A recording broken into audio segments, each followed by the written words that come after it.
कजरी एक काले रंग की लड़की थी जिसकी शादी सुरेश नाम के लड़के से कुछ दिन पहले ही हुई थी। एक शाम कजरी खाना बनाकर सबको परोसती है। खाना मुंह में डालते ही उसकी सास कुंती उससे कहती है, क्यों रे काली बहू, अपनी माँ से कुछ सीख कर नहीं आई क्या, जो रोटी के साथ सब्जी की जगह नमक ही परोस दिया। माँ जी, घर में बनाने के लिए कुछ भी साग सब्जी नहीं है, आलू बचे थे वो मैंने सुबह ही बना दिए थे।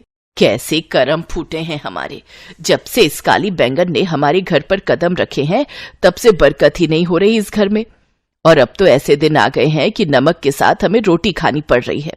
कजरी के प्रति कुंती की इस कड़वाहट का कारण उसका काला रंग था। उसके काले रंग को लेकर वो अक्सर उसको कोसती रहती थी, लेकिन कजरी का रंग भले ही काला था पर उसका दिल एकदम साफ था। वो दुर्गा माँ के प्रति बड़ी आस्था रखती थी। कजरी का पति सुरेश दिहाड़ी मजदूरी करके अपना घर चलाता था, लेकिन पिछले कुछ दिनों से उसकी तबीयत कुछ ठीक नहीं थी, जिस वजह से वो काम पर नहीं जा पा रहा था।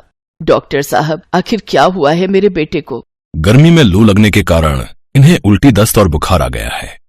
आप इनके सिर पर ठंडे पानी की पट्टियां रखिए, साथ ही ये दवाई दे दीजिएगा। और हाँ, इनके शरीर में अभी काफी कमजोरी है, इसलिए अभी 2 महीनों तक इन्हें बेड रेस्ट पर ही रहना होगा। ये सुनकर कजरी का मन बड़ी ही उलझन में फंस गया और वो सोचने लगी, जब तक सुरेश जी ठीक नहीं हो जाते मुझे ही कुछ न कुछ काम करके इस गृहस्थी को चलाना होगा। मुझे जल्द ही कुछ करना होगा, नहीं तो ये घर दाने दाने तक को मोहताज हो जाएगा। ऐसा सोचकर कजरी भूखी प्यासी काम ढूंढने निकल गई, लेकिन पूरे 50 घर के दरवाजे खटखटाने के बाद भी उसे काम नहीं मिला।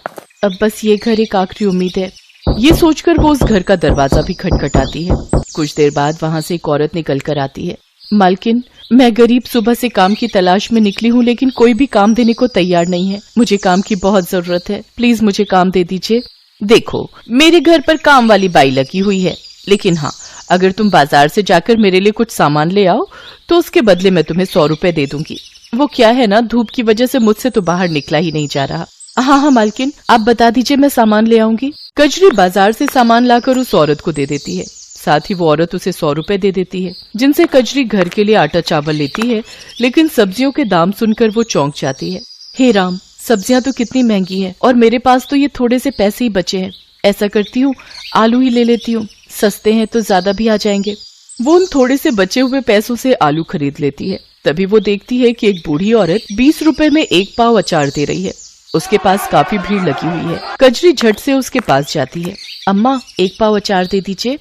अचार, आलू और आटा लेकर कजरी घर आ जाती है, लेकिन सारे रास्ते वो बस अचार वाली के पास लगी भीड़ के बारे में ही सोचती रहती है। और घर आकर वो अपने पति को ये बात बताती है। आज मैंने बाजार में एक बूढ़ी औरत को अचार बेचते देखा। उनके पास अचार खरीदने के लिए काफी लंबी लाइन लगी थी।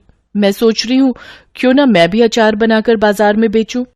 बात तो ठीक है, लेकिन अचार बनाने के लिए जो सामान चाहिए उसके लिए तुम्हारे पास पैसे आएंगे कहाँ से? बंसी काका से कुछ पैसे उधार ले लूंगी और जैसे ही पैसे आ जाएंगे उन्हें लौटा दूंगी। वो बड़ी उम्मीदों के साथ बंसी काका के पास जाती है, लेकिन वो उसे उधार देने से मना कर देते हैं। वो रोते हुए घर आ रही थी कि तभी उसे रास्ते में वो अचार वाली बूढ़ी अम्मा मिलती है, जो कि एक पेड़ के किनारे बैठी हुई होती है। अरे बूढ़ी अम्मा, आप इस वक्त यहाँ क्या कर रही हैं? बेटी, कल रात मेरे गांव में बहुत तेज बादल फटा, जिसके बहाव में आकर मेरा सारा घर बह गया। अब मेरे पास कुछ भी नहीं है।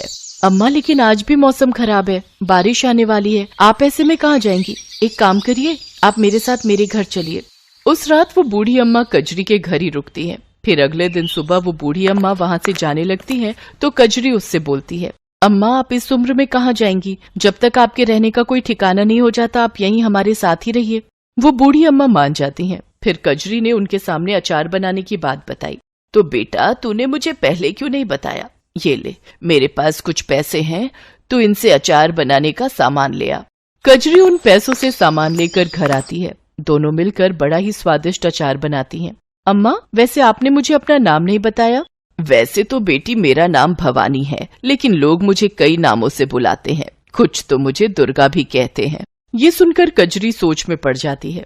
अगले दिन कजरी दुर्गा माँ के सामने मत्था टेक कर बूढ़ी अम्मा के साथ अचार बेचने बाजार जाती है। कुछ ही देर में उसके पास लोगों की भीड़ लग जाती है। मुझे 2 किलो अचार दे दो, मेरी बहू पेट से है, उसका बड़ा मन करता है अचार खाने को। और मुझे 3 किलो। कुछ ही देर में उसका सारा अचार बिक जाता है। कुछ ही दिनों में वो सारे बाजार में स्वादिष्ट अचार वाली के नाम से मशहूर हो जाती है। उसकी खूब अच्छी कमाई होने लगती है। अम्मा, आज तुम्हारे कारण ही मेरी अच्छी कमाई होने लगी है। बेटी, ये सब दुर्गा माँ का कमाल है। मेरी मान तो अपनी कमाई में से कुछ हिस्सा तू गरीबों में दान कर, इससे दुर्गा माँ बहुत खुश होंगी। कोई जरूरत नहीं है भिखारियों को दान देने की। अरे पैसे क्या पेड़ पर उगते हैं? और तू बुढ़िया, जल्दी से अपना बोरिया बिस्तर यहाँ से बांध ले। अब तुझे हम और इस घर में मुफ्त की रोटियां तोड़ने नहीं दे सकते। अगले दिन जब कजरी सोकर उठी तो उसने देखा कि बूढ़ी अम्मा घर में नहीं है।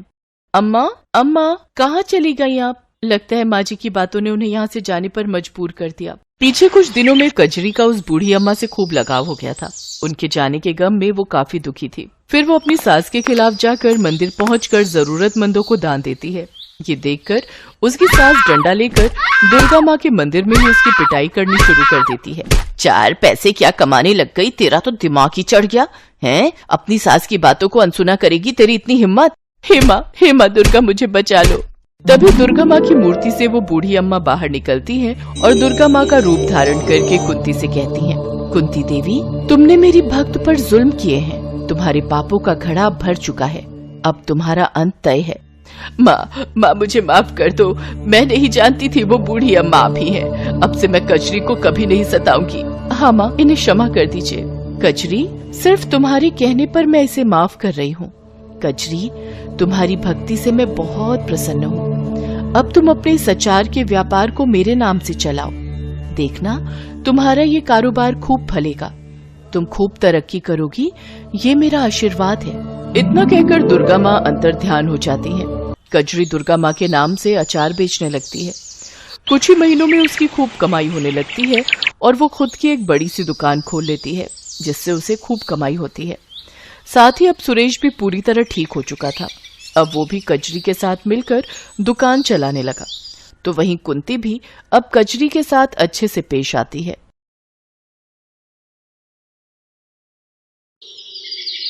चंद्रभान एक गरीब चूड़ी वाला था। वो और उसकी पत्नी रोजाना हाथ की चूड़ी बनाते और चंद्रभान गांव में गली गली घूमकर टोकरा सिर पर उठाए चूड़ी बेचता था। चंद्रभान और उसकी पत्नी निर्मला लक्ष्मी जी की बहुत पूजा आराधना किया करते थे। जय लक्ष्मी मैया, आपकी सदा ही जय हो। जय लक्ष्मी माँ। सुनो जी, क्या हुआ? आज तुम चिंता में दिखाई दे रहे हो। क्या करूं निर्मला, गांव में बड़े बाजार लगने वाले हैं। सोच रहा था त्योहारों के दिनों में बिक्री अच्छी हो जाएगी, पर गांव के बड़े चूड़ी बेचने वाले व्यापारी मुझ गरीब को कहाँ बड़े बाजारों में बैठने देंगे। इसी चिंता में बहुत परेशान हूँ। कोई बात नहीं, वैसे भी वो लोग अच्छे नहीं हैं। हम उनसे दूर रहें तो ही अच्छा है। ये लो चूड़ियाँ मैंने टोकरी में रख दी है। निर्मला, तूने देवी लक्ष्मी की आज की चूड़ियाँ अलग रख दी ना? हाँ, मैंने उनकी लाल हरी चूड़ियाँ पहले ही उन्हें पहना दी हैं। मैं सब कुछ भूल सकती हूँ, पर देवी लक्ष्मी को रोजाना के माल में से चूड़ियाँ पहनाना मैं कभी नहीं भूलती। ठीक है निर्मला, फिर मैं काम पर जाता हूँ। चंद्रभान चूड़ी बेचने चला जाता है। कहते हैं भक्तों के द्वारा अर्पण की गई कोई भी वस्तु भगवान तक अवश्य पहुंचती है, और वही हुआ निर्मला और चंद्रभान के द्वारा। रोजाना की चढ़ाई हुई चूड़ियाँ माँ लक्ष्मी तक पहुंच रही थी, जिस बात से वे दोनों अनजान थे। देखिए स्वामी, आज मेरे प्रिय भक्त चंद्रभान और निर्मला ने मेरे लिए कितनी सुंदर चूड़ियाँ भेजी हैं।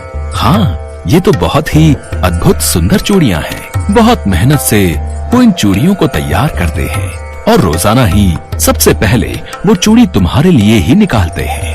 अब देवी लक्ष्मी चूड़ी के बदले कुछ तो आपको अपने भक्त को देना ही चाहिए। स्वामी, समय आने पर मैं ये कार्य भी अवश्य करूंगी। ऐसे ही एक दिन चंद्रभान गांव की एक गली में चूड़ियाँ बेच रहा था। चूड़ियाँ ले लो, चूड़ियाँ, हरी भरी लाल नीली पीली चूड़ियाँ। गली की कुछ औरतें चंद्रभान से चूड़ी खरीदने लगी। उन्हें चूड़ियाँ बहुत पसंद आई। हाथ की बनी ये चूड़ियाँ तो बहुत सुंदर है भैया, और सस्ते दाम भी। सही कह रही हो बहन, गांव के बड़े बाजार में तो चूड़ी वाले इतनी महंगी चूड़ी देते हैं, बड़ी मुश्किल से थोड़ी ही खरीद पाते हैं। चंद्रभान भैया, तुम्हारी चूड़ियाँ सचमुच बहुत ही सुंदर और मजबूत कांच की बनी होती हैं। शुक्रिया बहन जी, सब देवी लक्ष्मी की कृपा है। उन्हीं का नाम लेकर मैं और मेरी पत्नी चूड़ियाँ बनाते हैं। ये लीजिए, मैंने आपकी चूड़ियाँ बांध दी हैं। चंद्रभान उस दिन बहुत खुश था, क्योंकि उस दिन उसकी अच्छी कमाई हुई थी। चंद्रभान चूड़ियाँ बेचकर वापस घर की ओर जा रहा था। तभी मैं कहूँ, मोहल्ले की औरतें बड़े बाजार में हमसे चूड़ी खरीदने क्यों नहीं आती? क्योंकि तू पहले ही गलियों में बेच जाता है। आज तू नहीं बचेगा, तेरी सारी चूड़ियाँ तोड़कर हाथ में दे दूंगा। सही कह रहे भैया, इस चंद्रभान ने हमारा चूड़ियों का काम बंद करके रखा हुआ है। इसके पैसे छीन लो और इसे मार पीट कर यहाँ से दफा करो।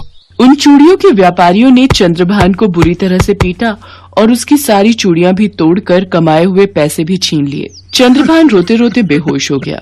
चंद्रभान को जब होश आया तब वो अपने घर पर बिस्तर पर था। निर्मला, मुझे घर कौन लाया? आपके सिर पर चोट आई है, ये लो, ये हल्दी वाला दूध बनाया है, पहले ये पी लो। दीदी, भैया जी को होश आ गया, ये देखकर मुझे तसल्ली हुई। बहन, तुम कौन हो? इसका नाम कमला है, यही आपको घर तक लाई है। भैया जी, मैं वहाँ से गुजर रही थी, आपको बेहोश देखा, अड़ोस पड़ोस के लोगों से आपके घर का पता पूछा और आपको यहाँ तक ले आई। कमला अनाथ है, इसका इस दुनिया में कोई नहीं। ये गांव में बने लक्ष्मी नारायण मंदिर में सेवा करती है और वहीं रहती है। शुक्रिया बहन। अब क्या होगा निर्मला? ये चूड़ी के बड़े व्यापारी तो रोजाना ही गुंडागर्दी पर उतर आए हैं। पता नहीं आगे त्योहार के दिनों में हमारी कमाई कैसे होगी। दीदी जी, जब तक भैया ठीक नहीं हो जाते तब तक अगर आप चाहो तो मैं आपकी चूड़ियां बेचने में मदद कर सकती हूँ। पर बहन, वो बहुत खतरनाक लोग हैं। अगर उन्होंने तुम्हें कोई नुकसान पहुँचाया तो मैं अपने आप को कभी माफ नहीं कर पाऊंगी। आप चिंता मत करो दीदी, मुझे कुछ नहीं होगा। बस आप कल मुझे चूड़ियां बनाकर दे देना, फिर मैं उन्हें बाजार में बेच आऊंगी। मुझे आपकी सहायता करने से बहुत खुशी होगी। ठीक है बहन, मैं तुम्हें कल चूड़ियां बनाकर दे दूंगी, पर अपना ध्यान रखना। अगले दिन निर्मला कमला को चूड़ियां बनाकर बेचने के लिए एक टोकरी में भरकर दे देती है और नियम के अनुसार उसमें से कुछ चूड़ियां देवी लक्ष्मी को पहनाती है। इसके पश्चात कमला चूड़ियां बेचने के लिए गलियों में न जाकर गाँव के बड़े बाजार में चली जाती है।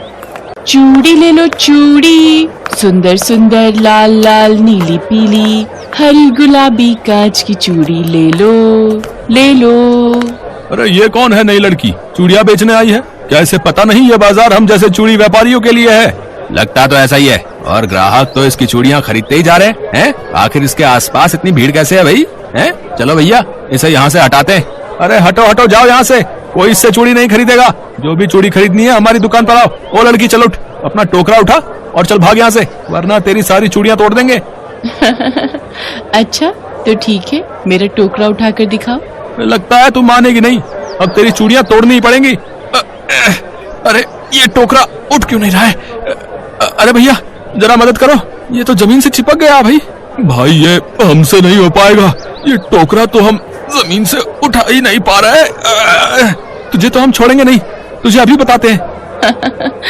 चलो तुम्हें हवा की सैर कराती हूँ, घूम जाओ।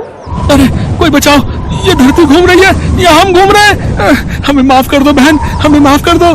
हम आज के बाद ऐसी गलती दोबारा नहीं करेंगे। हमें नीचे उतारो बहन, हम तुमसे माफी मांगते हैं। हम हवा में लटक रहे हैं, हमसे अब सहन नहीं हो रहा। एक शर्त पर तुम्हें नीचे उतार दूंगी। पहले वादा करो, चंद्रभान चूड़ी वाले को तुम बिल्कुल भी तंग नहीं करोगे और न ही उसके जैसे किसी और गरीब को।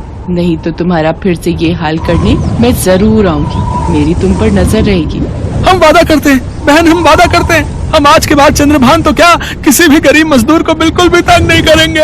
हम अपने काम से काम रखेंगे। हाँ। चूड़ी वाले कमला से माफी मांगते हैं। कमला खुशी खुशी सारी चूड़ियां बेचकर घर पहुंचती है और निर्मला को चूड़ियों के बदले ढेर सारे रुपए देती है। ये देखो दीदी जी, आज मैंने सारी चूड़ियां बेच दी और मैंने उन चूड़ी वालों की ऐसी खबर ली है कि वो आज के बाद भैया जी को बिल्कुल भी तंग नहीं करेंगे। वो देखो, वो तो भैया जी से माफी मांगने भी आए हैं। चंद्रभान भैया, हमें माफ कर दो। आज के बाद आप भी हमारे साथ बड़े बाजार में चूड़ियां बेचने जरूर आ सकते हो। हम आपको कभी नहीं रोकेंगे। हाँ चंद्रभान भैया, हमें अपनी गलती का एहसास हो गया है। हम आपसे माफी मांगने आए हैं, हमें माफ कर दो। कोई बात नहीं भैया, मैंने आपकी किसी बात का बुरा नहीं माना। माफी मांगने की कोई आवश्यकता नहीं है। बहन कमला, तुम्हारे कारण आज हमारे सारे दुख दूर हो गए। आप सही कह रहे हो, कमला बहन तो हमारे लिए सचमुच देवी लक्ष्मी का रूप बनकर आई है। दोनों की बात सुनकर कमला मुस्कुराने लगती है। अचानक निर्मला की नजर कमला की कलाइयों पर जाती है। वो मंदिर की तरफ देखती है। माँ लक्ष्मी को सुबह जो चूड़ियां उसने पहनाई थी वो उनके हाथों में नहीं थी, वो तो कमला ने पहन रखी थी। निर्मला कमला के चरणों में गिर जाती है और उनसे दर्शन देने के लिए कहती है, देवी मैया, आप साधारण नहीं हो, अपने साक्षात रूप में आओ माँ, हमें कृतार्थ करो माँ। निर्मला की पुकार पर देवी लक्ष्मी अपने साक्षात रूप में आती है। उठो निर्मला, मैं तुम्हारी और चंद्रभान की भक्ति से प्रसन्न हूँ, इसीलिए मैं तुम्हें दर्शन देने आई हूँ। अब तुम दोनों को कभी भी कोई दुख नहीं होगा। मेरी कृपा से तुम्हारे घर धन दौलत संतान तथा सुख समृद्धि का वास होगा। देवी लक्ष्मी, आपकी जय हो मैया। जय हो लक्ष्मी मैया की। देवी लक्ष्मी निर्मला और चंद्रभान दोनों को दर्शन देकर अंतर ध्यान हो गई।